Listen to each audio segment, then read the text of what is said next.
Mi hijo me mandó una factura de renta, pero no era por una casa que le hubiera pedido prestada, ni por una que yo hubiera dañado. Era por la casa que yo le regalé, que pagué completita y que le entregué con la promesa de que cuando yo ya no pudiera vivir sola, podría irme a vivir ahí. 5 años después, me metió una hoja mecanografiada por debajo de la puerta. Dijo que era justo. 3 semanas después de eso, yo le di un aviso de desalojo. Pero antes de seguir, dale like a este video, suscríbete para no perderte más historias como esta, y cuéntame desde dónde lo estás viendo. Gracias. Ese día estaba sirviéndome mi café de la mañana, cuando escuché que metieron un sobre por la ranura de la puerta. Desde que la farmacia se equivocó con mis pastillas de la presión y me quedé sin mi medicina. Siempre estoy al pendiente del buzón. Pensé que era otro aviso del doctor o un volante de jardinería. Pero no, era un sobre blanco, con mi nombre escrito, sin remitente, y en cuanto lo abrí, me empezaron a temblar las manos. Era una factura de renta, de parte de mi hijo. Decía que debía pagar $200 antes del 5 de cada mes, y que la ocupante era Margaret Thompson. Ni siquiera me puso mamá. También decía que había fallas en los servicios y que los privilegios de huéspedes estaban suspendidos hasta que pagara. Lo leí 3 veces. Pensé que tal vez era un error, o algo automático, pero al final, con pluma azul, estaba firmado, Daniel Thompson. Mi hijo, mi único hijo. El mismo al que le di esta casa hace 5 años. Me quedé parada en el pasillo, viendo ese papel, y juro que por un minuto se me olvidó cómo respirar. Sentí un golpe en el pecho, como cuando tropiezas, pero no caes. Ese vacío en el estómago de, ¿qué está pasando? Daniel no estaba en casa. Ahora trabaja en bienes raíces. Compra y vende casas como si fuera un juego. El año pasado me movió al cuarto de huéspedes cuando mis rodillas ya no aguantaron, y yo vendí el último terreno que tenía de mi esposo. La casa se la di como regalo de bodas. Le dije, es tuya, pero cuando ya no pueda estar sola, quiero venir a vivir aquí. Ese fue el trato, sin abogados, sin papeles, solo madre e hijo, viéndose a los ojos. Cuando le di las llaves, lloró, me dijo que me cuidaría siempre. Eso fue hace 5 años, antes de Cale, antes del gran trabajo, antes del Tesla, y antes de que remodelara el baño por segunda vez. Me quedé en la cocina, con la factura de renta extendida sobre la barra, como si fuera un cadáver. Cuando oí que metía la llave en la puerta, me paré de inmediato, pensando que quizá era una broma. Tal vez Cale la mandó sin que él supiera, o era un problema de dinero y él se reiría y rompería la hoja. Pero en cuanto me vio con la factura en la mano, se molestó. No se sintió culpable, ni avergonzado, solo molesto. Pensé que ya era hora de dejar las cosas claras, dijo, dejando caer las llaves sobre la mesa de la entrada. Los servicios han subido mucho, ya no puedo pagar todo yo solo.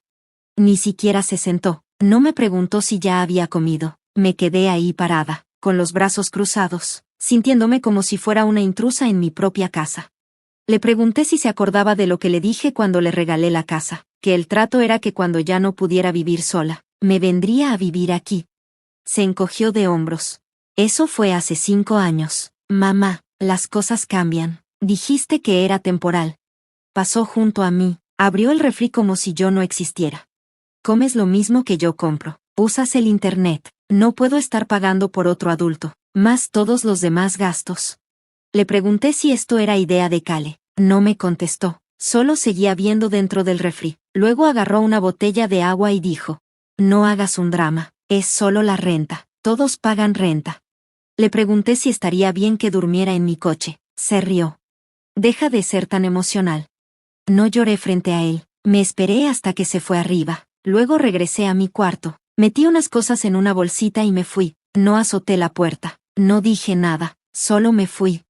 Manejé hasta el estacionamiento de un Walgreens y me quedé ahí sentada hasta que se hizo de noche, mirando la factura de la renta, tratando de entender cómo el hijo que yo crié se convirtió en alguien que me ve como un gasto más. Como a las 8 de la noche, abrí la cajuela para buscar una cobija, y encontré una caja que no había tocado en años. Tenía estados de cuenta viejos, papeles del doctor, y los documentos originales de cuando pagué la casa. Pegado a un lado había un sobre chiquito que no recordaba haber puesto ahí. Tenía la letra de mi esposo fallecido. Decía, casa, escritura final. Lo abrí con las manos temblando. Adentro estaba el documento oficial, notariado, de cuando le transferí la casa a Daniel. Pero algo me llamó la atención. Una notita pegada que yo misma debía haber puesto hace años. Decía, guárdalo para tus registros, puede que lo necesites algún día. Me quedé viendo esa nota hasta que se me nublaron los ojos. Luego doblé todos los papeles de nuevo. Me senté en el coche y pensé, tal vez no sea demasiado tarde para pelear. Tal vez esta casa no sea solo suya. Tal vez el hijo que crié ya no se acuerda quién puso los cimientos. Pero no lo hice. La última vez que tuve esa escritura en las manos, Daniel estaba en mi cocina. Traía puesto un traje que le quedaba grande, y las manos sucias por andar cargando cajas. Su boda era en 2 semanas, y estábamos firmando los papeles de la casa. Se veía nervioso, casi culpable, como si no creyera que esto fuera real. Recuerdo bien lo que me dijo. Mamá, ¿estás segura? Esta casa es tu seguridad, no tienes que hacer esto. Yo le contesté que sí quería hacerlo, que eso era justo lo que su papá habría hecho. Un mes antes, vendí lo último que me quedaba del rancho, 30 hectáreas. Las habíamos guardado desde que James murió. El dinero estaba ahí, en la cuenta, y Daniel y Calé estaban juntando para comprar casa antes de que se les acabara el contrato de renta. Yo los veía cada fin de semana, yendo a ver casas viejas y regresando tristes, hasta que un día en la mañana lo llamé y le dije, déjame ayudarte. No fue solo por generosidad, yo también necesitaba sentirme útil, necesitaba hacer algo que tuviera sentido. Yo misma me dije que esta casa iba a mantener a la familia unida. Le dije, este es tu regalo de bodas, está a tu nombre, pero cuando yo ya sea muy grande para vivir sola, voy a venir aquí, y no quiero discusiones. Él asintió, tragó saliva con fuerza y me abrazó como cuando era niño. Me prometió, siempre vas a tener un lugar con nosotros, pase lo que pase. Y en ese momento, le creí. El día que se mudaron, horneé 2 pasteles y llené el refri con comida para que todo estuviera listo cuando llegaran. Cal entró y chilló de emoción al ver las encimeras de granito. Besó a Daniel y dijo, parece que por fin estamos ganando. Esa frase se me quedó grabada. Por fin estamos ganando, como si la vida fuera un juego, como si todo se tratara de puntos. En ese entonces, Cale me caía bien, era lista, simpática, sabía cómo hacer reír a Daniel cuando él se quedaba callado en sus pensamientos. Tampoco venía de una familia con mucho. Su mamá falleció cuando ella tenía 12 años y su papá trabajaba fuera del estado en construcción. Se notaba que era fuerte, y yo respetaba eso, pero incluso desde ese tiempo, empecé a notar cositas. Cale susurrando que tal vez podrían repintar el cuarto de visitas para que se sintiera más suyo, o como, delante de sus amigas, se refería a la sala como, mi espacio. Yo no le di mucha importancia, pensé, son jóvenes, quieren poner su toque en las cosas. Lo entendí, no los presioné, ni les recordé que la casa venía de mí, ni siquiera se lo conté a la mayoría de mis amigas. No quería que pensaran que yo estaba comprando cariño, solo quería estar cerca de mi hijo, ser parte de su nueva vida. Durante el primer año, todo fue bien, cenábamos juntos, desayunábamos los domingos, jugábamos juegos de mesa en la noche, me invitaban a sus cumpleaños, me pedían que cuidara a los perros cuando se iban de viaje.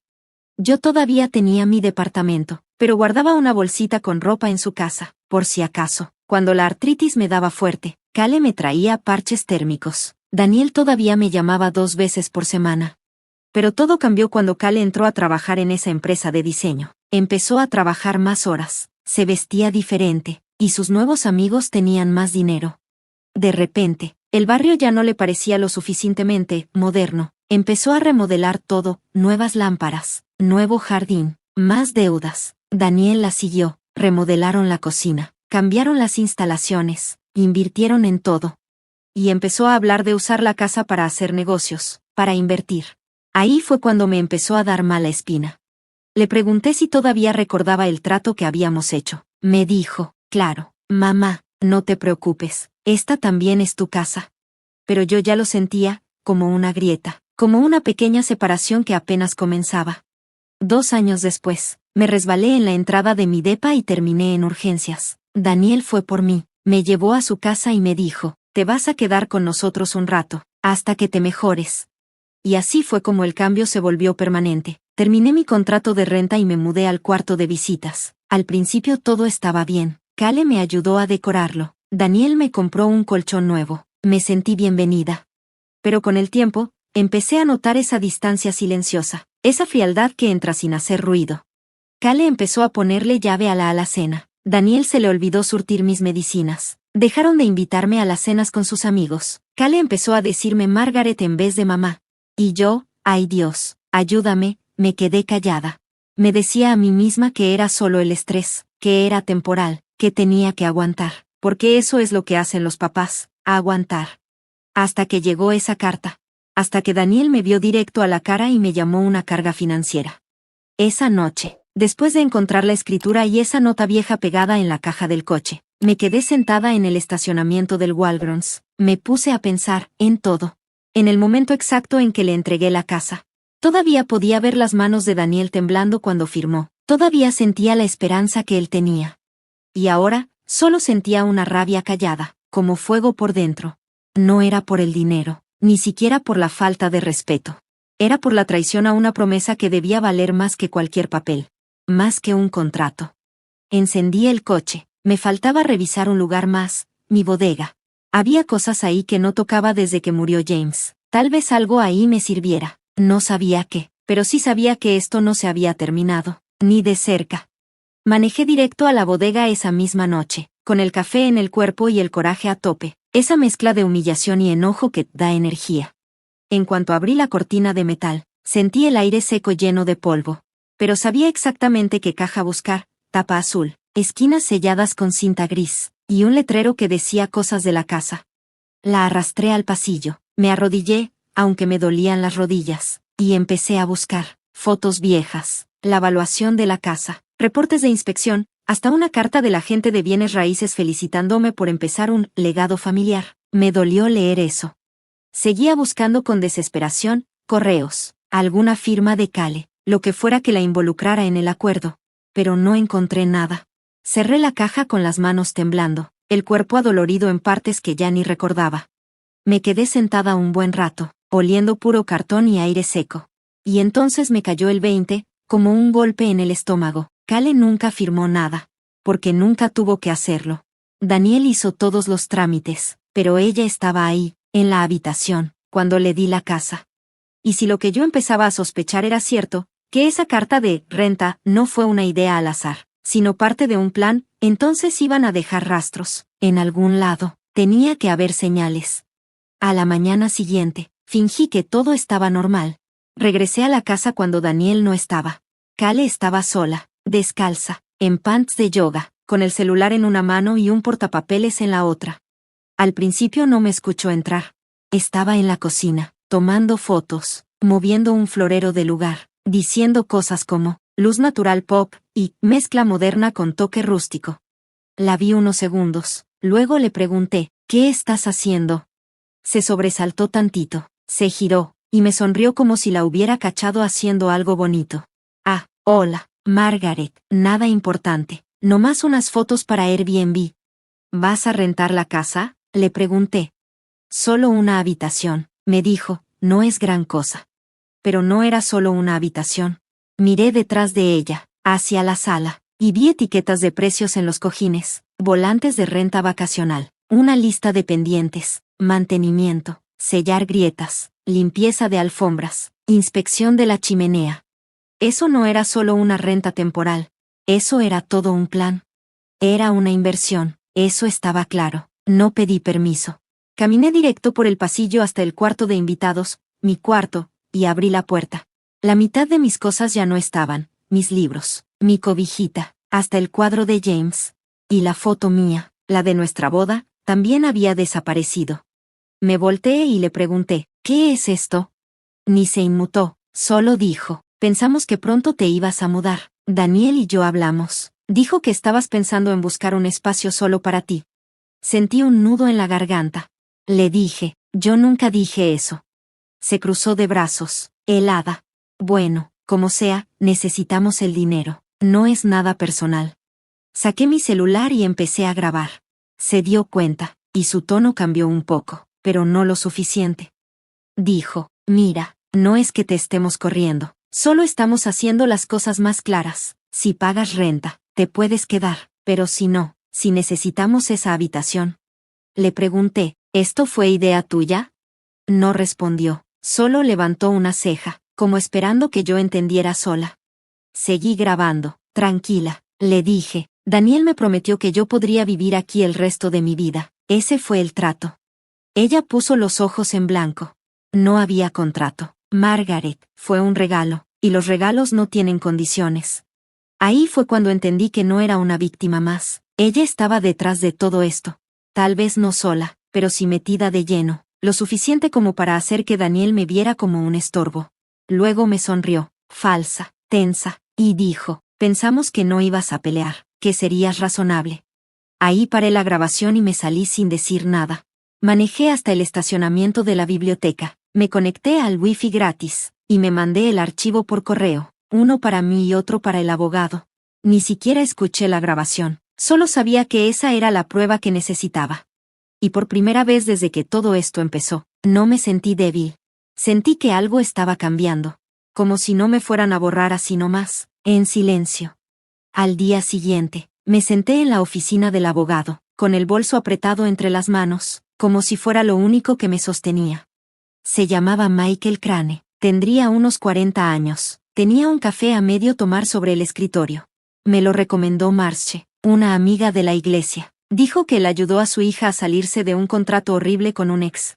Yo no sabía qué esperar, pero traía el correo con la grabación en el celular, la copia de la escritura en el bolso, y todos los papeles que encontré sobre la casa, bien guardados en una carpeta manila. No dije nada hasta que él habló.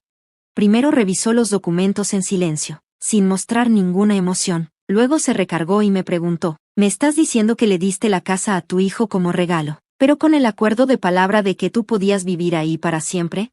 Asentí con la cabeza. Tocó la carpeta 2 veces con su pluma y dijo, y ahora él quiere sacarte cobrando renta, ¿verdad? Le dije que sí. Le conté todo, la carta, la forma tan fría en que Daniel me habló, lo del Airbnb, la foto de la boda que ya no estaba. Sentí que la voz se me quebraba, pero me aguanté. Le puse la grabación. No dijo mucho, solo se inclinó y escuchó, serio. Cuando terminó, me preguntó, ¿le avisaste que estabas grabando? Negué con la cabeza. Le dije que era en mi propia casa. Él asintió. Probablemente está bien, depende del estado, pero lo revisamos 2 veces. Se quedó pensando un rato. No es un caso fácil, Margaret, pero sí es muy claro que aquí hay abuso de confianza. Si podemos demostrar que la casa se dio con una condición, aunque fuera solo algo moral, y que ya existía un acuerdo para que vivieras ahí por mucho tiempo, podríamos alegar algo como confianza mal usada o hasta manipulación, sobre todo si mostramos que estabas en una situación vulnerable cuando se hizo la transferencia. No entendí ni la mitad de los términos legales que usó el abogado, pero capté lo más importante, había una posibilidad. Le pregunté cuánto iba a costar. Me miró directo a los ojos y me dijo, te hablo con la verdad, no es barato, pero si ganas, podrías recuperar parte de la propiedad o mínimo asegurarte que puedas vivir ahí para siempre. Si pierdes, es probable que ya no puedas volver nunca. Le pedí que me dijera lo que pensaba en serio, sin rodeos. Se quedó callado un momento y luego dijo, creo que la forma en que actuó tu hijo va a caer muy mal con el jurado, pero necesitamos más pruebas. Ahorita solo tenemos tu palabra y un audio medio claro. Si lográramos encontrar algo de cuando le diste la casa, lo que sea por escrito que hable de que tú ibas a vivir ahí siempre, podríamos tener una oportunidad real. Salí de su oficina con la misma sensación que tuve el día que salí del hospital cuando murió James, entumida, pero enfocada, como si mi cuerpo supiera qué hacer aunque mi cabeza no lo tuviera tan claro. Manejé despacito a casa. Cada cuadra se iba pegando a la otra, hasta que llegué y me quedé viéndola desde afuera. Ya ni parecía un hogar. Las persianas las pintaron de negro. Las rosas que plantó James ya no estaban. El Range Rover de Cale estaba en la entrada. No quise entrar, me quedé ahí sentada, agarrando el volante, pensando en lo que pasó hace 5 años, en la sala, cuando le di la escritura a Daniel. Y de pronto, me vino a la mente la voz de James, de una grabación que usábamos para Daniel cuando era niño. Una promesa vale más que cualquier papel. No podía sacarme de la cabeza el cobertizo, no el nuevo, el viejo, el que está detrás del garaje, el que Daniel nunca usó. James guardaba todo ahí, herramientas, papeles de impuestos, archivos viejos de la cooperativa. Una vez me dijo que había dejado algo importante ahí, por si acaso. Siempre pensé que hablaba de su testamento, pero tal vez era otra cosa. Giré el coche y me fui por el callejón de atrás. Había un hueco en la cerca, donde la madera ya estaba podrida. Aparqué atrás, bajé con algo de esfuerzo y caminé al cobertizo. La chapa estaba oxidada, pero con un poco de fuerza abrió. Adentro olía a aceite y a polvo. Encendí la linterna del celular y empecé a revisar los estantes. Y entonces lo vi. Escondida detrás de un bote viejo de gasolina, había una caja negra de metal con asa. El corazón se me quería salir. La bajé, la puse en el suelo y la abrí. Adentro había papeles viejos de la casa, algunas cartas escritas a mano, y una carpeta con una etiqueta que decía, Maggie, por si acaso. Sentí las manos frías, la abrí. Había una carta de James, escrita un año antes de que muriera, y un borrador de contrato donde explicaba nuestro plan, que le dábamos la casa a Daniel, pero con una condición, que yo podía vivir ahí toda mi vida, y que eso no se podía quitar a menos que yo me fuera por voluntad propia.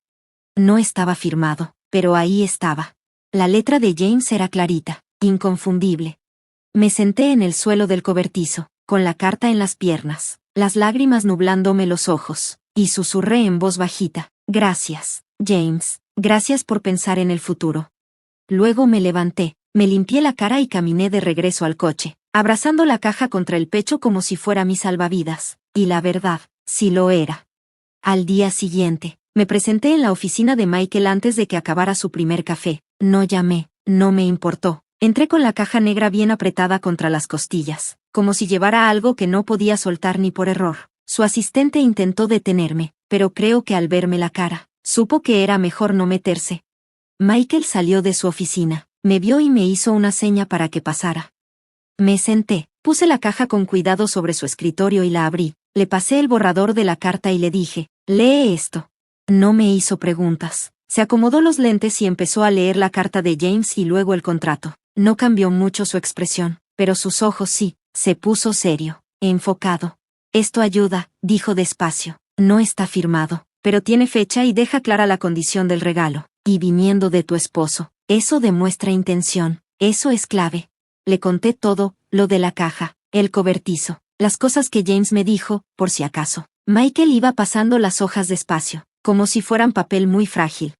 Podemos decir que esta carta muestra que la casa no era un regalo sin condiciones, y con la grabación de Cale, ya tenemos una historia, y los jurados, lo que más les pega, es una historia, sobre todo si hay traición. Por primera vez en semanas, sentí algo que ya había olvidado, esperanza. No era seguridad, pero sí lo suficiente como para sentarme un poco más derecha en la silla. Michael se recargó, dio un par de golpecitos con el bolígrafo y dijo, vamos a meter una petición para establecer un fideicomiso, vamos a decir que hubo manipulación y que no cumplieron el acuerdo de palabra. No va a ser rápido, Daniel va a responder fuerte, va a querer hacerte ver mal, pero podemos plantearlo como un caso de abuso a adultos mayores, de manipulación emocional y financiera. Esa palabra se me quedó clavada en el pecho, abuso. Nunca lo había visto así, no fueron golpes, ni gritos, fue distancia, control y puro silencio. Salí de la oficina sintiendo que por fin se me había quitado un poco la neblina. Desde que me llegó esa carta del cobro de renta, no había podido respirar bien, pero ese día, sentí que tenía una brújula. Manejé directo al súper y compré un pollo rostizado, no porque tuviera hambre, sino porque quería hacer algo normal, algo que me recordara que seguía siendo una persona, no solo un problema que resolver. Ya en mi depa temporal, me senté en la mesa y volví a leer la carta de James 3 veces. La escribió con su estilo de siempre, directo, sin adornos, pero yo podía sentir su cariño en cada línea. Si algo me pasa, Maggie se queda. Esta casa se compró con dinero de nuestras tierras. Ella se ganó cada tabla y cada clavo. Pensé en lo orgulloso que estaba de esa tierra, cómo trabajaba hasta dejarse las manos rojas cada primavera para salir adelante, cómo murió creyendo que le dejaba a Daniel una base firme, no un arma. Esa noche llamé a Marcia y le conté todo. Me escuchó sin interrumpirme ni una vez, y al final solo me dijo, no estás loca, Maggie, eres valiente. Yo no me sentía valiente, me sentía cansada, pero sabía que ya no podía echarme para atrás. Michael me habló al día siguiente, me dijo que ya había metido los papeles, que en una semana le iban a notificar a Daniel, me volvió a advertir, esto se va a poner peor antes de mejorar. Y tenía razón. 2 días después, recibí un mensaje de texto de Daniel, solo decía, no puedo creer que le estés haciendo esto a tu propio hijo. No hubo disculpas, no dio explicaciones, Solo quiso hacerme sentir culpable. Me quedé viendo ese mensaje 5 minutos, y luego lo borré. Sin contestar, sin enojarme. Ya no le debía ni una respuesta. Se acabó eso de fingir ser la mamá tranquila. Se acabó eso de aguantar humillaciones por mantener la paz. Yo ya cumplí mi parte, ya hice mi promesa. Le di la casa. Me quedé callada cuando remodelaron mi cuarto. No dije nada cuando Kale borró todo lo que quedaba de mí en esa casa, pero ahí fue donde dije, ya basta. Miré por la ventana del depa barato donde me estaba quedando y me dije en voz baja, tú empezaste esto, Daniel, a ver si te gusta perder. 5 días después de que le avisaron a Daniel por la demanda, me marcó un número desconocido. No contesté y se fue al buzón de voz. Cuando lo escuché, era Daniel. Su voz sonaba tranquila, como ensayada, como si estuviera leyendo algo que alguien más escribió. Mamá, creo que esto ya se fue muy lejos. Vamos a hablar, sin abogados, solo tú y yo. Kale y yo queremos vernos contigo en el centro de mediación este miércoles. A ver si podemos llegar a un acuerdo. No tienes que pelear. Podemos arreglar esto. Por un segundo, una parte de mí, esa que se acordaba de cuando le curaba sus infecciones de oído o le escribía notitas para la lonchera, quiso creer que hablaba en serio. Pero cuando dijo, arreglar esto, no sonó a cariño, sonó a querer tapar el problema. Le mandé el audio a Michael. Me devolvió la llamada en unos minutos. No tienes que ir, me dijo. Esto no es orden de un juez. Y la neta, seguro nomás quieren que digas algo que luego puedan usar en tu contra. Le pregunté qué haría él. Se quedó en silencio un momento, y luego me dijo, si vas, no vayas sola, yo te acompaño, y no firmes nada, ni siquiera la hoja de entrada, solo escucha, déjalos hablar, eso nos va a decir todo. Así que acepté. El centro de mediación estaba en uno de esos edificios grises, dentro de una plaza como de oficinas, de esos lugares que siempre huelen a desinfectante y tinta de impresora. Llegué 10 minutos antes y me quedé en el coche, respirando hondo, con el estómago hecho nudo. Michael llegó justo a tiempo, caminó conmigo como si fuera mi escudo. Entramos y nos sentamos en una mesa larga, frente a Daniel y Kale. Iban bien vestidos, demasiado para algo casual. Kale traía una bolsa cara, y Daniel no dejaba de jugar con un bolígrafo, como si ya quisiera irse. La mediadora se presentó, puso su cronómetro y dijo que cada quien iba a decir su parte. Michael le dio la palabra a Daniel. Él se inclinó hacia adelante y dijo, mira, creo que todos hemos estado algo sensibles. Mi mamá malinterpretó nuestras intenciones. Nunca fue nuestra idea correrla. Solo queríamos que todo fuera justo. No pensamos que esto iba a llegar a juicio. Volteó a ver a Kale, y luego a mí. Queremos ofrecer una solución. Si ella acepta salirse de la casa y quita la demanda, estamos dispuestos a darle $30,000. Es una oferta generosa, considerando que fue un regalo.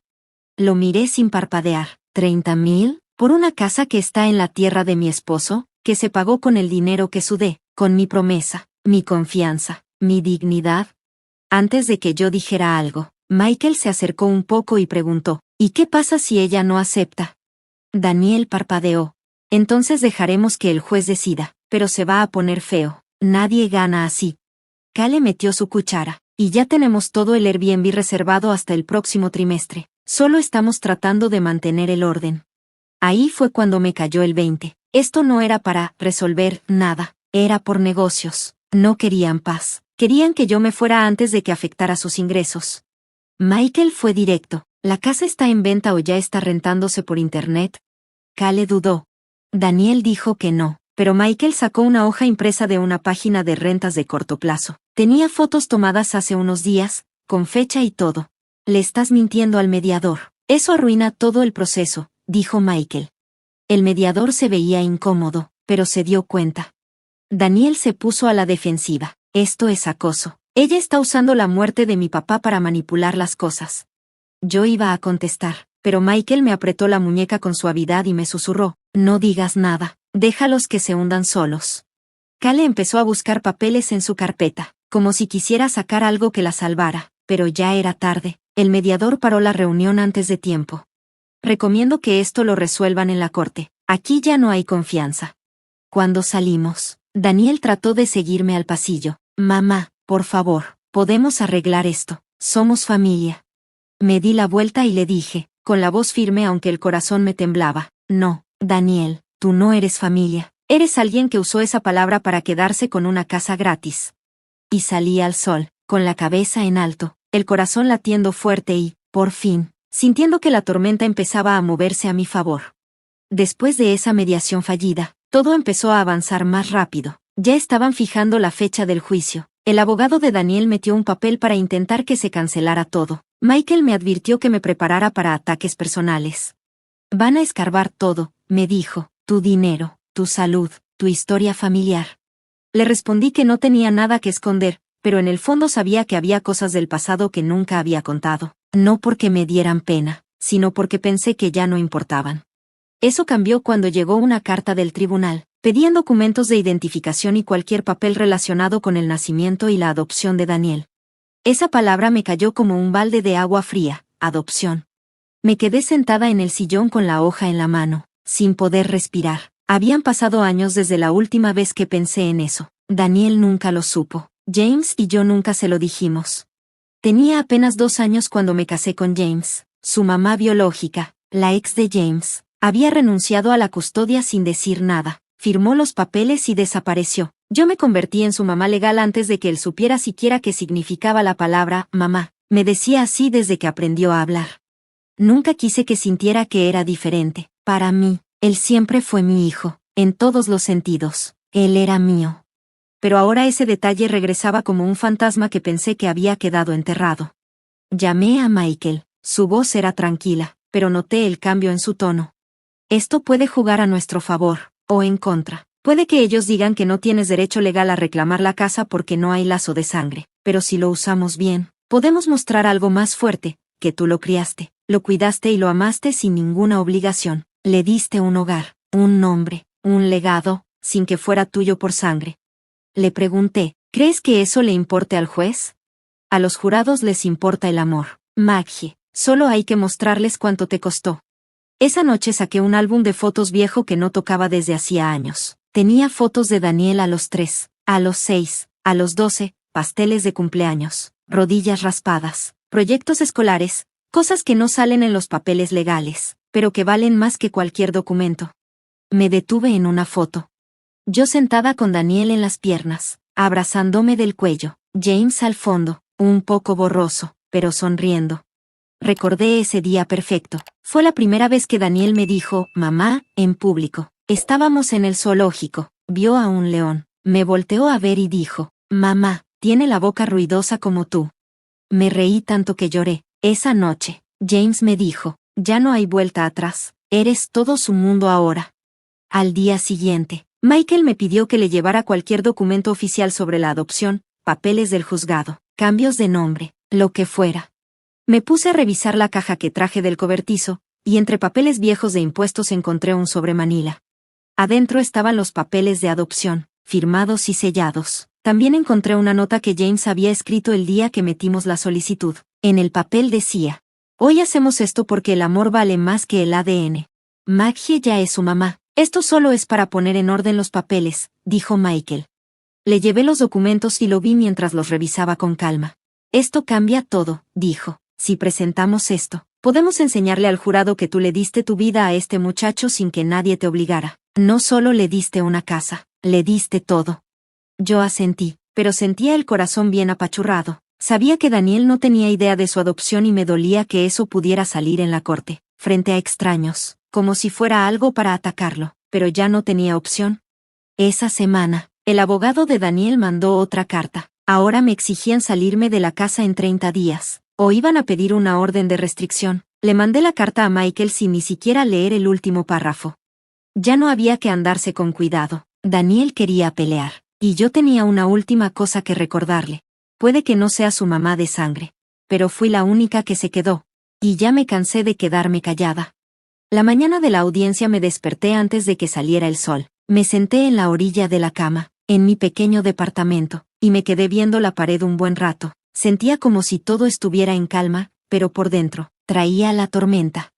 Me vestí despacio, escogí la blusa azul marino que, según James, me hacía ver fuerte, confiable, como alguien que se hace cargo. Me amarré el cabello, me puse muy poco maquillaje, y revisé que todos los documentos estuvieran en orden, organizados por fecha y separados como Michael me pidió la noche anterior.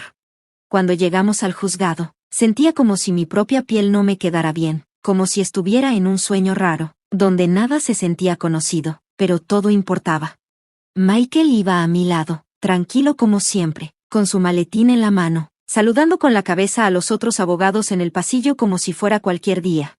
Para mí, era el momento en que se juntaban todos esos días en los que alguna vez dudé de mí misma, cuando me decía que me callara, que aguantara, que fuera la buena.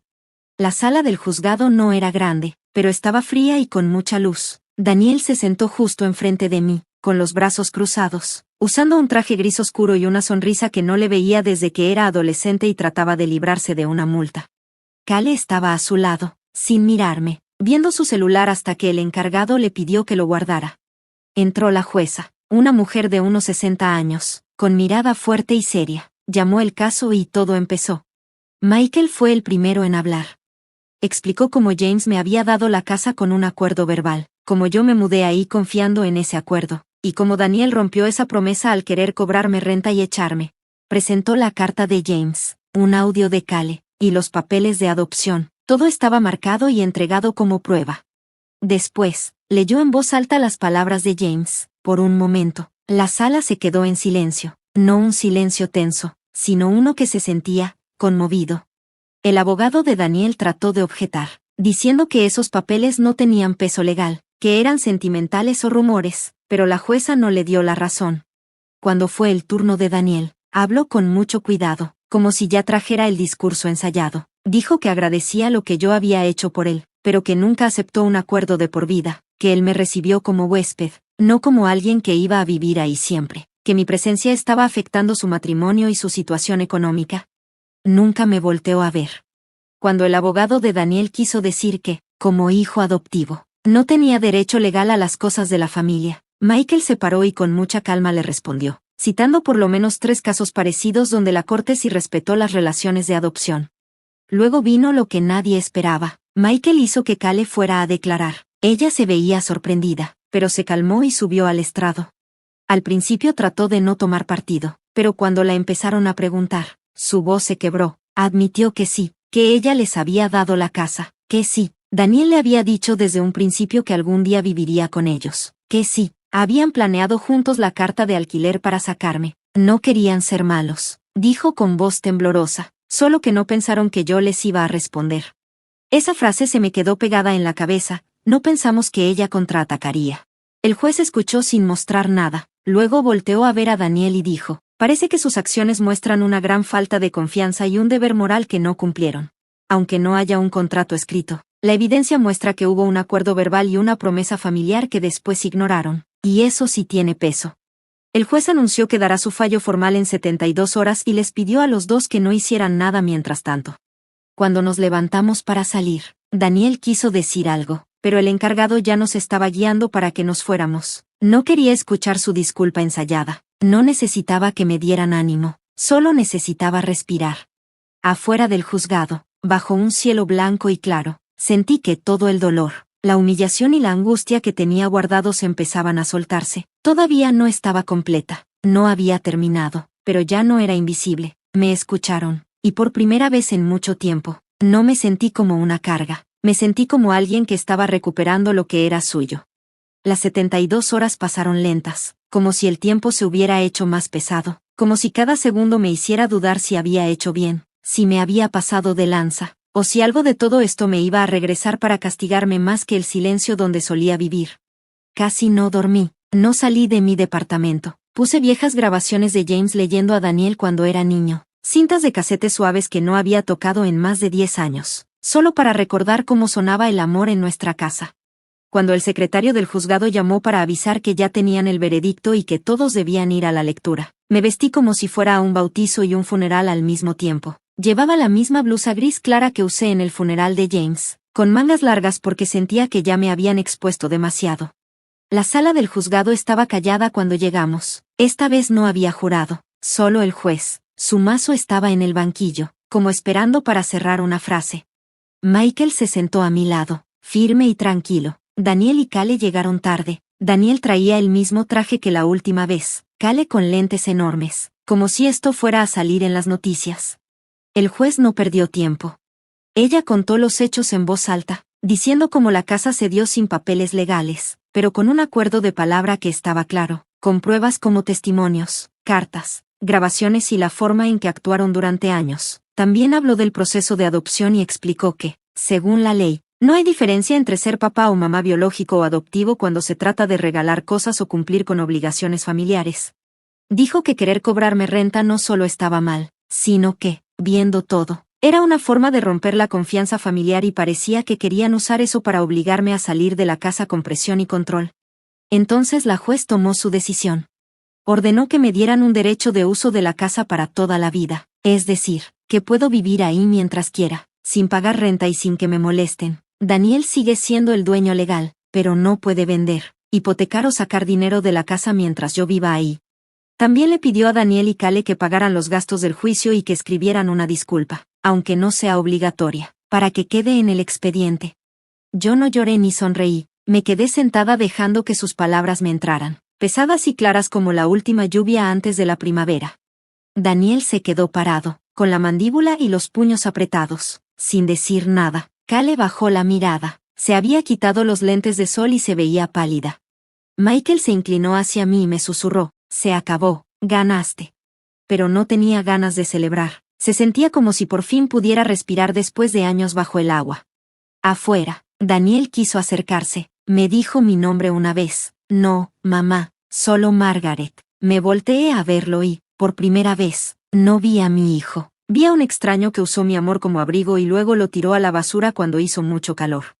No dije nada, solo pasé junto a él, bajé las escaleras del juzgado y regresé al mundo con la espalda más recta que en años.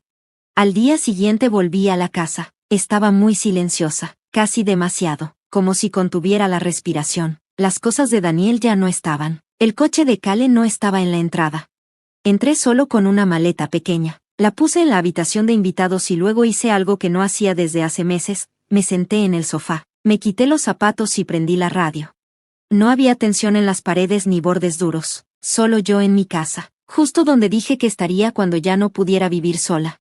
Más tarde esa noche encontré una caja de plástico al fondo del closet. Adentro estaban los viejos libros de bebé de Daniel, una tarjeta del Día del Padre que hizo para James en el kinder de Nan, y una pequeña cámara de video que usábamos antes de que existieran los teléfonos inteligentes. La prendí, más por curiosidad. El último video se llamaba Habitación de invitados. Le di play, la pantalla se iluminó, era mi cuarto, pero lo que vi me revolvió el estómago. Había una luz roja parpadeando en la esquina, justo encima del closet, una cámara oculta. La fecha coincidía con la semana en que enviaron la carta de alquiler. Mi corazón latía fuerte. Rebobiné y adelanté la cinta con las manos temblando hasta que me vi doblando ropa, tomando medicinas, leyendo en la cama, todo grabado. Apagué la cámara, me recosté y me quedé mirando la pared como horas. No era solo que no me querían ahí, me estaban vigilando, cada paso, cada suspiro, cada momento de dolor privado, todo documentado por las personas a las que les di todo. Y en ese momento entendí que, aunque había ganado la casa, el daño real era mucho más profundo que eso. Era la confianza.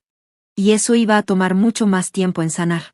Al principio no le conté a nadie sobre la cámara, no sabía qué decir. Una parte de mí quería ir directo a la policía y poner una denuncia, pero después de todo lo que pasó en el juicio, las cartas y el silencio, entendí que el daño ya no era solo legal, era lo que pasa cuando la confianza se rompe despacito, en las paredes de una casa que antes construiste con amor.